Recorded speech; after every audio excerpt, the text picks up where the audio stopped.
কথা হল মোৰ নাম শোয়েব আক্তাৰ খান, মই বিভাগ ফাৰ্ষ্ট চেমৰ ষ্টুডেণ্ট। আজি আমাৰ ভোলানাথ মহাবিদ্যালয় অট'নমাছ কলেজত ইলেকশ্যনৰ কাউণ্টিং চলি আছিল। গোটেই কাউণ্টিং ভালভাৱে চলি আছিল। ইতিমধ্যে কি হ'ল, ফাৰ্ষ্টত ইহঁতে ABVPৰ বৰ লিডত আছিল। যেতিয়া ইহঁতে লিডত আছিল একো কোৱা নাই। যেতিয়া আমালোকে লিডত গ'লো, মানে আমালোকে 1902 ভোট পোল হৈছে, তাৰ ভিতৰত আমালোকে লিডত আছিলোঁ 635টা আৰু ইহঁতৰ আছিল 572টা। যেতিয়া আমালোকে লিডত গ'লো, তেতিয়া ইহঁতে কি কৰিল, ইহঁতৰ এজন আহি প্ৰফেচাৰৰ হাতৰ পৰা যোনটো আপোনাৰ বেলট পেপাৰ হয়, এইটো ছিঙি লৈ প্ৰফেচাৰক পেলাই লৈ পলাব খুজিছিল আৰু পলাইছে। চব পেলাই চালাই দিছে। আৰু দ্বিতীয় কথা এইটো যে ইহঁতক, আৰু তাৰপিছত যেতিয়া আমালোকে ক'ব গ'লো, প্ৰিন্সিপাল মেম, প্ৰশাসন আছিল, গোটেই প্ৰফেচাৰ আছিল, ABVPৰ পৰা আছিল, তেতিয়া ইহঁতে হাতাবাই কৰি আমালোকৰ এটা ষ্টুডেণ্ট খুবেইভাৱে ইনজিউৰ হ'ল আৰু দুটা হস্পিটেলাইজ হৈছে অলৰেডি। ইহঁতে হস্পিটেল কৈছে, এইটো যোনটো ইনজিউৰ্ড ইয়াতে আছিল তাক 45 মিনিট লৈ ৰখাই ৰাখিছে। BN কলেজ অট'নমাছত এটা ফাৰ্ষ্ট এড নাই। যেতিয়া ফাৰ্ষ্ট এড আনিব গ'ল, তেতিয়া দেখা গ'ল যোনটো আমাৰ লগত টক্সাইড আছে, এইটো 1 বছৰ আগত এক্সপায়াৰ হৈছে। 1 বছৰ আগত এক্সপায়াৰ হৈছে।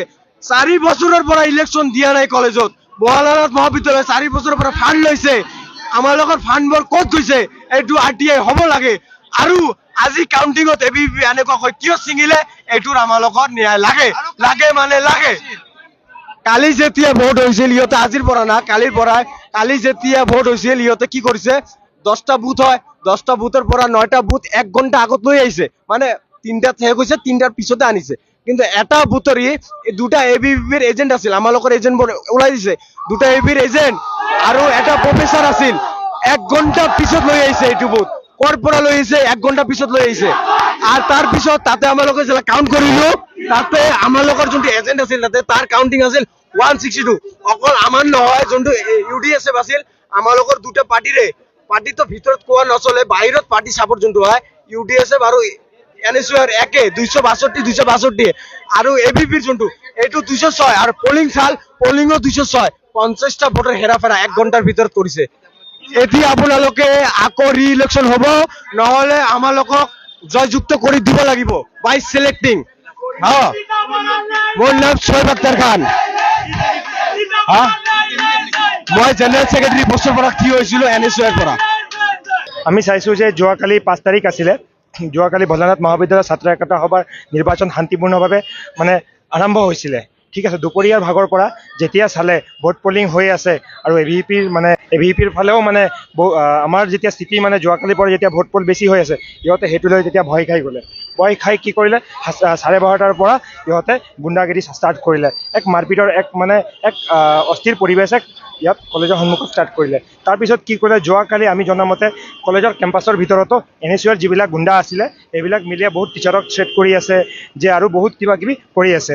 ঠিক আছে, তাৰপিছত আজি 6 তাৰিখ অৰ্থাৎ যেতিয়াৰ পৰা কাউণ্টিং ষ্টাৰ্ট হ'ল, হোৱাৰ পিছত আমাৰ বিদ্যাৰ্থী পৰিষদৰ সমৰ্থিত প্ৰাৰ্থী যি GS বিবেক প্ৰসাদ আছে, AGS কৌশিক প্ৰসাদ বিন আছে, ইহঁতে যেতিয়া 70-80 ভোট লিড কৰি আছে, সেই সময়খিনিত NSUৰ ক'ত আমাক লাগে যে NSUৰ যিবিলাক গুণ্ডা আছিলে, গুণ্ডাবিলাকে ভয় খাই পেলাই কলেজৰ সন্মুখত এক উত্তপ্ত পৰিস্থিতি ষ্টাৰ্ট কৰিলে। কলেজৰ সন্মুখত গুণ্ডাগিৰি কৰিলে আৰু যিবিলাকে ইয়াত গুণ্ডাগিৰি কৰি আছে, ইহঁতে কোনেও ষ্টুডেণ্ট নহয়। 10-15 বছৰ আমাৰ কোনো কৰ্মী মাৰি আহত কৰা নাই। উল্টা পেলাই যোৱাকালি আমাৰ যিবিলাক পলিং এজেণ্ট আছিলে, আমাৰ বুথৰ ভিতৰত যিবিলাক ছাত্ৰী আছিলে, আমাৰ মেক্সিমাম পলিং এজেণ্ট আমাৰ ছাত্ৰীও আছিলে, ইহঁতে ছাত্ৰীবিলাকক ধমকি দিছে যে তহঁতক আমি মাৰিম, তহঁতক কেনেকৈ কৰিম। আমি কেতিয়াও নকৰোঁ। NSU আমি জানো সদায় ইহঁতে এক উত্তপ্ত। এতিয়া বৰ্তমান আমাৰ যিহেতু স্থিতি ভাল, ইহঁতে এক গুণ্ডাগিৰি ষ্টাৰ্ট কৰিছে যে ৰি-ইলেকশ্যন কৰাব লাগে।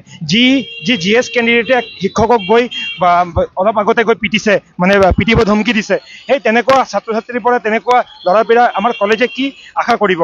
যি এতিয়া আমাৰ গোটেই অসমৰ ছাত্ৰ ছাত্ৰীৰ লগতে ধুবুৰীৰ ছাত্ৰ ছাত্ৰীয়ে গম পাই গৈছে যে আমাক যদি কলেজত শান্তিৰ যদি পৰিৱেশ লাগে, তেতিয়া আমি ABVPক জয়যুক্ত কৰিব লাগে। সেইকাৰণে আমাৰ যিবিলাক কেণ্ডিডেট আছে, এই মুহূৰ্তত আমি বিচাৰোঁ যি অলপ আগতে কাউণ্টিং ৰখাই থৈছে, সেই কাউণ্টিংখিনি মানে লগে লগে কমপ্লিট কৰি যিটো আমাৰ কেণ্ডিডেট উইন হৈ আছে, সেইবিলাকক লগে লগে ডিক্লেয়াৰ কৰি উইন কৰি দিব লাগে আৰু NSUৰ গুণ্ডাগিৰি ইয়াৰ পৰা বন্ধ কৰিব লাগে। ইহঁতে আমাৰ ষ্টুডেণ্টক ধমকি দি আছে, দম দি পেলাই মানে ইহঁতে হুলস্থুল পৰিৱেশ এক সৃষ্টি কৰি পূৰা কাউণ্টিং ৰখাব বিচাৰি আছে। আমি জিলা প্ৰশাসনৰ ওচৰত এইটোৱে আহ্বান জনাম যে সোনকালে আমাৰ যিখিনি হৈয়ে গৈছে, প্ৰায় আমাৰ কাউণ্টিং শেষে হ'ল আৰু ABVP জয়যুক্তৰ মানে ফালতে আৰু অলপ কিছুমান ভোটৰ কি আছে সোনকালে আমাক ডিক্লেয়াৰ কৰি দিব লাগে। আমি শান্তিৰ পৰিৱেশ বিচাৰোঁ আৰু ইহঁতে গুণ্ডাগিৰিৰ পৰিৱেশ বিচাৰে। ইহঁতে আমাৰ পলিং এজেণ্টক ধমকি দিছে, ইহঁতে আমাৰ কেণ্ডিডেটক মাৰপিট কৰা ধমকি দিছে, ইহঁতে কলেজৰ শিক্ষকক দম দি পেলাই দি আছে, ইহঁতে প্ৰিন্সিপালৰ ওপৰত ইহঁতে ছেদ দি আছে। সেই ল'ৰা ছোৱালী সেই NSUৰ যিবিলাক ৰকিবুল হুছেইনৰ যিবিলাক গুণ্ডা আছে ইয়াত,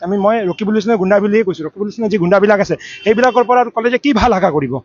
ইহঁতে গম পাই গৈছে যে ইহঁতে হাৰিব, সেইকাৰণে ইহঁতে এতিয়া উত্তপ্ত পৰিস্থিতি কৰি চব বন্ধ কৰিব বিচাৰিছে। আমি জিলা প্ৰশাসনৰ ওচৰত এইটোৱে আহ্বান জনাম, সোনকালে যিটো কাউণ্টিং হৈয়ে গ'ল ডিক্লেয়াৰ কৰিব লাগে আমাৰ পাৰ্টি জয়যুক্তৰ ফালতে, এইটোৱে আমি বিচাৰিছোঁ।